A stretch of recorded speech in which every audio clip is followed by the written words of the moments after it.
Hinarang ng San Juan Police ang passenger van na ito sa Sampaloc, Maynila.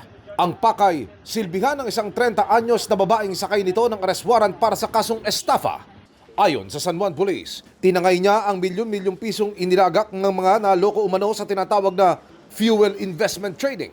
Naghihikayat po siya na bumili po ang tao ng gasolina po or fuel.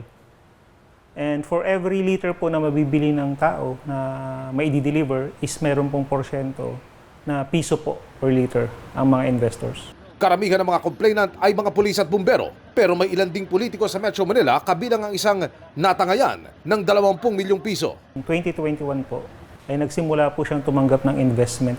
Noong una po ay nakapagbigay naman po ng pinangakong return of investment. Wala pong ipinakita sa kanila ng papel galing from the Securities and Exchange Commission. Ayon naman sa suspect, biktima rin siya dahil tinangay-an niya ng isa pang tao ang perang pambayad sana niya sa mga investor.